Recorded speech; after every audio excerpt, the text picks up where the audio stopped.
Trainingen crosswedstrijd. Eindexamens Rijnland College.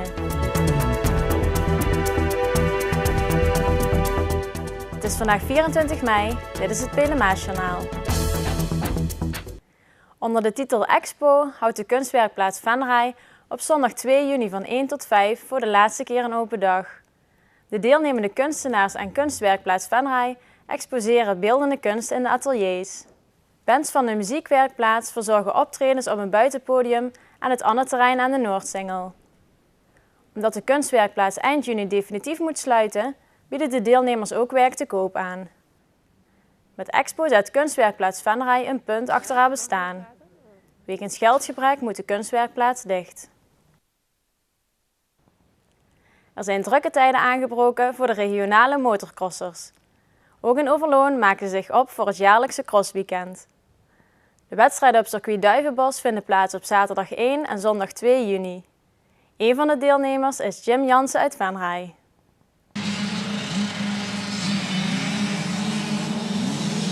Een week voor de cross zijn de trainingen in volle gang.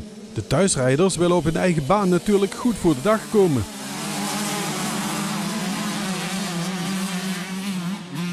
De training is nu extra zwaar door alle regen van de afgelopen tijd. Maar dat is niet hoe de baan er meestal uitziet.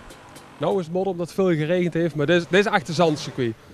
Dit is echt een zwaar circuit. Als het hier een wedstrijd is, dan komen hier de gaten. En dus is het te hopen dat het de komende week droog blijft. Want crossen op eigen baan levert toch meestal een voordeel op. Ja, dat heeft zeker een voordeel. Je traint er heel vaak, dus die baan die kent helemaal uit de duim. Dus alle makkelijke puntjes, vlakke stukken, die weet je te zetten.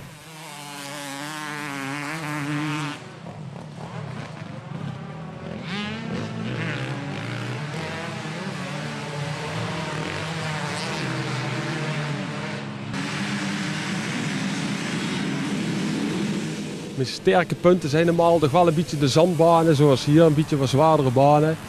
Alleen je moet er heel veel voor doen, wil een beetje mee kunnen. En ik heb er te weinig tijd voor, dus op het moment gaat het niet zo heel lekker. Toch presteerde de Venraynaar afgelopen jaar goed en is hij een van de kanshebbers voor een ereplaatsje in zijn klasse, de MX Open Inters. MX Open Inters is bij onze bond de hoogste klasse waar je kunt rijden. Hoeveel cc zijn de motoren?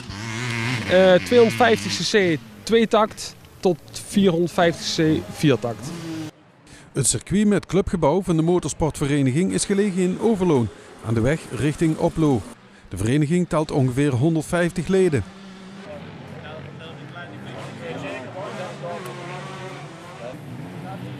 Op 1 en 2 juni breekt hier een motorgeweld dus weer los en zullen vele bekende en minder bekende rijders aan de start verschijnen. Steven Vijakar komt naar Venray. De initiatiefnemer Helpende Handen in India geeft op zondagmiddag 9 juni om 2:30 een presentatie over zijn project in de Witte Hoeve in Venray. Helpende Handen vangt in de Indiase deelstaat Tamil Nadu op verschillende locaties psychiatrisch zieke mensen en mensen met een verstandelijke beperking op. Deze mensen behoren tot de meest kwetsbare en allerarmste mensen in India. Zij kunnen meestal niet in hun eigen onderhoud voorzien en zijn afhankelijk van de giften van de omgeving. Ze worden verstoten en zijn de paria's van de straat. Steven Vijakar heeft zich het lot van vooral deze mensen aangetrokken. Nadat hij 5 jaar in Calcutta bij moeder Therese ervaring had opgedaan, reisde hij begin jaren 80 terug naar zijn geboortestreek. In 1983 begon hij in Chennai met het project. Duizenden zieken heeft hij in die 30 jaar inmiddels opgevangen. De eindexamens zijn in volle gang. Nog tot aankomende woensdag moeten middelbare scholieren zich buigen over hun eindtoetsen. Ook op het Rijnland College zijn de leerlingen hard bezig met de laatste loodjes. Je hebt zojuist een examen afgerond. Wat was dat en hoe ging het? Ik heb net wiskunde A gemaakt en dat was best makkelijk eigenlijk. Ik had er goed voor geleerd, dus dat viel mee. Vandaag heb ik Frans gehad en ja, ik weet nog niet hoe het is gegaan precies, maar ik hoop dat het goed is gegaan. Je hebt vandaag Frans examen gehad. Hoe ging het? Ja, dat durf ik niet te zeggen. Vind je Frans moeilijk?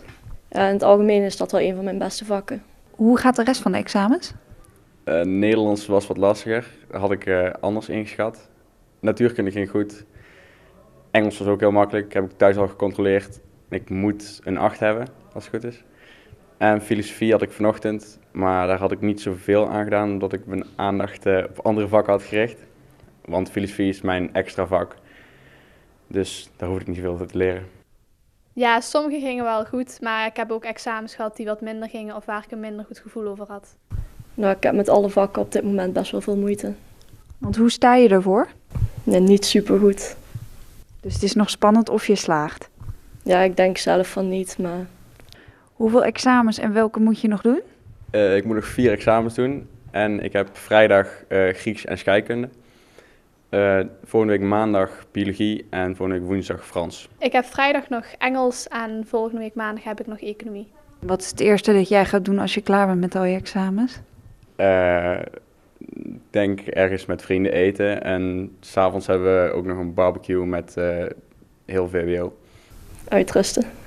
Na de kermis. Tot zover dit Pelemaasjournaal. Tips kunt u mailen naar de redactie. Deze uitzending wordt herhaald tot en met zaterdag 12 uur 's middags. Zaterdagavond is de uitzending van Venray van Toen. Weer of geen weer, bij ons is het altijd vakantieweer. De nacht zal koud maar droog verlopen.